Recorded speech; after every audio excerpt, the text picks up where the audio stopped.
السلام علیکم دوستو، آج کی کہانی بہت ڈرا دینے والی ہے۔ یہ کہانی PCHS کراچی سے موسیٰ نے ہمیں بھیجی ہے۔ کہانی پسند آئے تو لائک اور سبسکرائب ضرور کر دیا کریں اور بیل کے بٹن کو بھی ضرور پریس کر دیا کریں تاکہ ہماری آنے والی ویڈیوز کی نوٹیفیکیشن آپ کو ملتی رہے۔ آئیے کہانی کو موسیٰ کی زبانی سنتے ہیں۔ میں اپنے والدین کی سب سے چھوٹی اولاد ہوں۔ چھوٹا ہونے کی وجہ سے بے حد لاڈلا رہا۔ تابش بھائی اور نائلہ آپی مجھ سے کافی بڑے تھے، اسی وجہ سے میرے لاڈ وہ بھی بہت اٹھاتے۔ ہمارے ہاں پڑھائی کا بہت رجحان تھا۔ دونوں بڑے بہن بھائی ٹاپرز تھے جبکہ میں ایوریج پڑھنے والا تھا، لیکن مجھے کرکٹ کا جنون تھا۔ یہ ان دنوں کی بات ہے جب ہم ناگن چورنگی سے PECHS میں شفٹ ہوئے۔ یہ 2 منزلہ کشادہ مکان والد صاحب کو اچھے پیسوں میں مل رہا تھا، انہوں نے لے لیا۔ وہ کیونکہ بزنس مین تھے اور ان کا بزنس بہترین منافع دے رہا تھا، انہوں نے آبائی گھر کرائے پر اٹھا دیا اور ہم لوگ نئے گھر میں شفٹ ہو گئے۔ ہماری فیملی بہت بڑی نہیں تھی جبکہ یہ گھر کافی بڑا تھا۔ ہم نے نیچے ہی رہائش رکھی، اوپر کا کمرہ تابش بھائی نے اسٹڈی روم بنا لیا۔ جب ہم یہاں آئے تو شروع میں ایسا ہوتا تھا کہ رات بھر اوپر کی منزل سے کھٹر پٹر کی آوازیں آتی۔ پہلے تو سب چوک جاتے۔ اسٹڈی روم کے علاوہ فی الوقت سب کمرے خالی تھے اور سب کمرے لاک ہوتے تھے۔ اوپر کی گیلری بہت بڑی سی محراب نما بنی ہوئی تھی۔ ہم سمجھتے تھے شاید وہاں سے بلی آ جاتی ہوگی، تبھی کھٹر پٹر کی آوازیں آتی ہیں، لیکن اوپر جا کر دیکھا کسی نے نہیں۔ اس کے علاوہ کوئی ایسی قابل ذکر بات نہیں تھی۔ ہاں، امی ایک دن کہہ رہی تھی جب صبح تم سب لوگ چلے جاتے ہو تو میں سو نہیں سکتی، حالانکہ گھر خالی ہوتا ہے۔ اگر میں چاہوں کہ ماسی کے آنے تک نیند پوری کر لوں، بہت کھٹر پٹر ہوتی، کبھی اوپر کبھی کچن میں۔ میری امی کافی دلیر خاتون ہیں، وہ ان چیزوں کو خاطر میں نہیں لاتی تھی۔ یہاں کا محلہ اور یہاں کے رہنے والے لوگ بھی مختلف تھے، کسی کو کسی سے میل جول میں کچھ دلچسپی نہ تھی۔ لیکن ایک بات تھی، مجھے یہاں کرکٹ کھیلنے کے لیے گراؤنڈ دکھ گیا۔ میں نے بہت جلد جان پہچان بنا لی، یہاں بھی میرا وہی روٹین ہو گیا۔ 1 مہینے میں ہی ہم سب لوگ یہاں ایڈجسٹ ہو گئے۔ اب اوپر سے بھی آوازیں نہیں آتی تھی۔ ایک دن جب میں مغرب کی اذانوں کے وقت کرکٹ کھیل کر واپس آ رہا تھا، اندھیرا پھیل رہا تھا۔ مجھے دور سے ایسا لگا کہ نائلہ آپی اوپر بنی گیلری کی محراب میں کھڑی ہیں۔ مجھے عجیب لگا، آپی کبھی ایسا نہیں کرتی تھی۔ میں جب گھر کے قریب پہنچا تو گیلری میں کوئی نہیں تھا۔ مجھے لگا کہ وہ مجھے آتا دیکھ کر ہٹ گئی ہیں۔ ہاں، سامنے والے گھر کے ٹیرس پر میں نے ایک لڑکے کو کھڑے ضرور دیکھا، وہ ہماری گیلری کی طرف ہی دیکھ رہا تھا۔ یہ لوگ بھی پرسوں ہی شفٹ ہوئے تھے، لیکن مجھے گھر کے گیٹ پر کھڑا دیکھ کر وہ لڑکا بھی چلا گیا۔ میں نے گھر میں داخل ہوتے ہی امی سے نائلہ آپی کا پوچھا، انہوں نے بتایا وہ اوپر اسٹڈی روم میں ہے۔ اس کا مطلب میں نے انہی کو دیکھا تھا۔ وہ مجھے آتا دیکھ کر چلی گئی۔ یہ ایک الجھن تھی، لیکن میں اپنے آپ میں مگن رہتا تھا۔ میں اس بات کو بھول گیا۔ اس کے بعد میں نے آپی کو تو نہیں، لیکن اس سامنے والے لڑکے کو اکثر ٹیرس پر کھڑے ہو کر ہمارے گھر کا جائزہ لیتے دیکھا۔ بظاہر وہ ایسا کر رہا ہوتا تھا جیسے کسی کو پتہ نہ چلے، لیکن مجھے تو پتہ چل گیا تھا۔ نائلہ آپی بھی آج کل اوپر ہی پائی جاتی تھی۔ ان کے امتحانات چل رہے تھے۔ میرے ان دنوں میچز بہت زوروں پر چل رہے تھے اور پڑھائی کا بھی برڈن تھا، تو میں اس بات کو گہرائی میں سوچ نہیں پایا۔ ہاں، وہ لڑکا مجھے کبھی باہر دیکھتا تو خوش دلی سے ملنے کی کوشش کرتا، وہ مجھ سے بات چیت کرنا چاہتا اور کوشش بھی کرتا، لیکن میں اگنور کر دیتا۔ آج کل گھر میں کچھ سرگرمیاں بڑھ گئی تھی۔ پہلے تو آوازیں اور کھٹر پٹر تھی، اب رات کے کسی حصے میں کبھی اوپر والی منزل سے رونے کی آواز آنے لگی۔ پہلی دفعہ وہ آواز تابش بھائی نے سنی۔ ان کو لگا نائلہ آپی رو رہی ہے۔ وہ بھاگ کر اوپر گئے۔ آپی تو پڑھائی میں لگی تھی، ان کو تو کوئی آواز ہی نہ آئی، تو بھائی نے بھی ان کو کچھ نہ بتایا۔ اگر وہ بتاتے تو آپی ڈر جاتی۔ صبح ان کا ایگزام تھا، لیکن بھائی کو رونے کی آواز وقتاً فوقتاً ساری رات سنائی دیتی رہی۔ بھائی نے یہ بات صبح امی ابو کو بتائی۔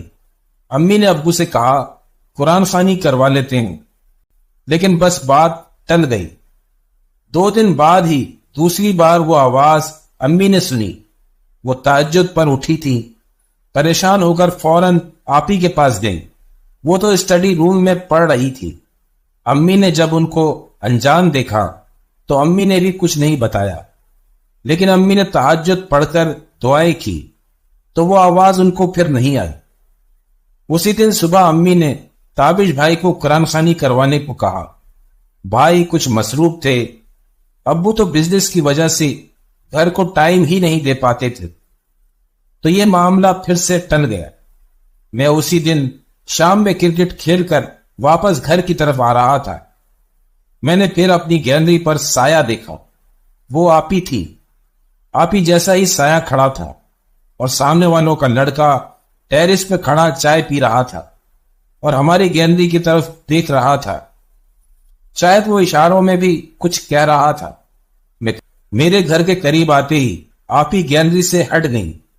آج جب میں نے دیکھا وہ بہت واضح تھا، مجھے بہت برا لگ رہا تھا۔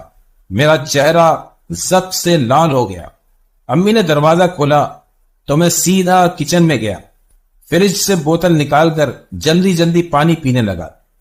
موسیٰ اب تم آ گئے ہو تو میں نماز پڑھنے کھڑی ہو رہی ہوں، نائلہ اور تامش آنے والے ہوں گے، گیٹ کھول دینا۔ میرے ہاتھ سے بوتل چھوٹتے چھوٹتے بچی۔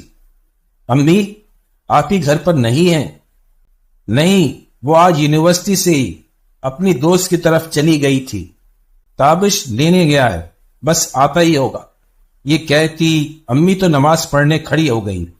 میرے پیروں میں تو جان ہی نہ رہی، میں وہی کرسی کھینچ کر بیٹھ گیا۔ اگر آپ ہی نہیں ہیں تو اوپر کون تھا جو مجھے ہی نہیں اس سامنے والے لڑکے کو بھی دکھائی دیا؟ معاملہ سنگین تھا، میں کس کو بتاتا؟ میں یہی سوچ رہا تھا کہ میری نظر اوپر کی طرف جانے والی سیڑھیوں پر پڑی۔ اوپری حصے میں تھوڑا اندھیرا تھا، مجھے وہاں کوئی کھڑا ہوا محسوس ہوا۔ میری رہی سہی ہمت بھی ختم ہو گئی، حالانکہ امی سامنے ہی نماز پڑھ رہی تھی۔ بیل بجی، میں بھاگ کر دروازہ کھولنے گیا۔ آبی اور بھائی گھر آ گئے تھے۔ میں نے کچھ نہیں بولا، میں واپس آ کر سیدھا اپنے کمرے میں چلا گیا۔ میں نے اس بارے میں سوچنا شروع کیا، سارے تانے بانے جوڑے تو مجھے اندازہ ہوا کہ میں بہت دنوں سے غلط بات سمجھ رہا تھا۔ اصل بات ہی کچھ اور تھی۔ مجھے ضرور یہ بات سب کو بتانی چاہیے۔ امی کھانے کے لیے آوازیں دینے لگی۔ میں ڈائننگ ٹیبل پر پہنچا تو امی ابو اور تابش بھائی بیٹھے تھے۔ میں نے آپی کا پوچھا، امی نے بتایا ان کو بھوک نہیں ہے۔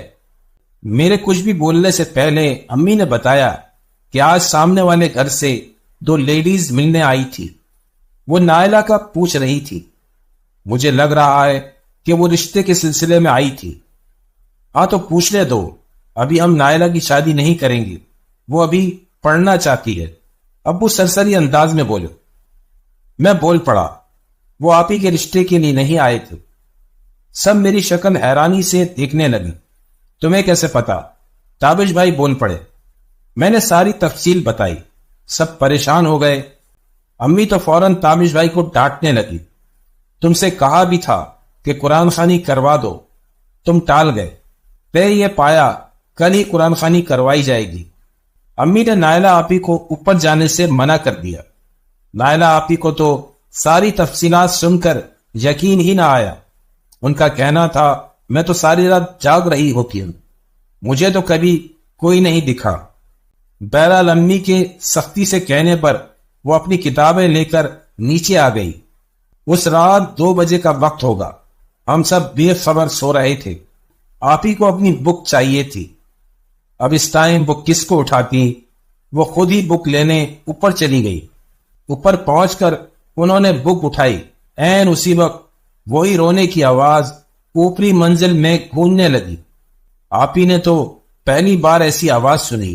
وہ ڈر گئیں اور ڈر کر اسٹڈی روم کا دروازہ لاک کر لیا. اس آواز سے ہم سب باری باری اٹھ کر کمرے سے باہر آ گئے. جب آپی نہیں آئی تو امی نے مجھ سے کہا, موسیٰ, نائلہ کو دیکھ کر آؤ.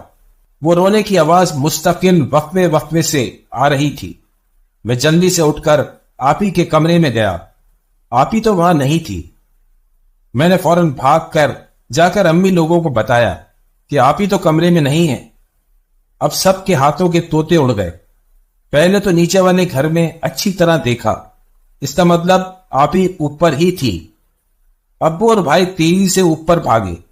میں ڈر کر امی سے لپٹ گیا. امی زیر لب آیتن کرسی پڑھ رہی تھی. ان لوگوں نے کسی آواز کی پرواہ نہیں کی. وہ آواز بھی جیسے بند ہو گئی. اسٹڈی روم کا دروازہ لاک تھا. ابو اور بھائی نے پہلے تو ناک کیا, آوازیں دی. جب کوئی جواب نہ آیا تو دونوں دروازہ توڑنے کی کوشش کرنے لگے, لیکن پھر آپی نے دروازہ کھول ہی دیا. وہ خوفزدہ تھی, بے حد خوفزدہ. بس اسی لیے وہ دروازہ نہیں کھول رہی تھی. ان کو نیچے لائے. امی تو ان کی کلاس لگانے والی تھی, لیکن ان کی شکل دیکھ کر چھوڑ دیا. پھر کوئی آواز نہیں آئی. صبح ہی قرآن خوانی کروائی گئی. ابو کسی بزرگ کو بھی لے آئے. انہوں نے بتایا یہ جگہ کسی کا مسکن ہے. وہ آج سے نہیں کئی سالوں سے اس جگہ رہ رہی ہے. یہ چیزیں اتنے آرام سے جگہ نہیں چھوڑتی. ہاں, لیکن ان بزرگ نے اس کو محدود کر دیا تھا. ہمیں سختی سے نماز اور قرآن کی پابندی رکھنے کو کہا گیا. کچھ دن سکون سے گزرے. سامنے والی خواتین باقاعدہ آپی کا رشتہ لے کر آ گئی. امی نے ان کو ساری بات بتانا مناسب نہیں سمجھا. فی الوقت معذرت کر لی, لیکن ان کا کہنا تھا ان کے بیٹے نے آپ کی بیٹی کو آتے جاتے دیکھا ہے, اس کو وہ پسند آ گئی ہے. آپ لوگ سوچنے کے لیے ٹائم لے لیں. یہ کہہ کر وہ چلے گئے. امی نے سر پکڑ لیا. وہ ایسی کوئی بات نہیں بتانا چاہ رہی تھی. خواہ مخواہ ہی لوگوں میں بات پھیلتی ہے. آج نہیں تو کل جب آپ ہی کی شادی کرنی ہوتی تو مسئلے ہوتے, لیکن جب وہ لوگ کچھ دن بعد پھر آئے تو امی نے ان کو سب بتا دیا کہ آپ کے بیٹے نے میری بیٹی کو نہیں بلکہ کسی اور کو دیکھا تھا. بہرحال بڑی مشکلوں سے ان سے جان چھڑائی. حالات اب نارمل ہو چکے ہیں. ہماری اوپری منزل پر اب تابش بھائی اپنی بیگم کے ساتھ رہائش پذیر ہیں. میں اور آپی اپنی اپنی لائف میں سیٹ ہیں.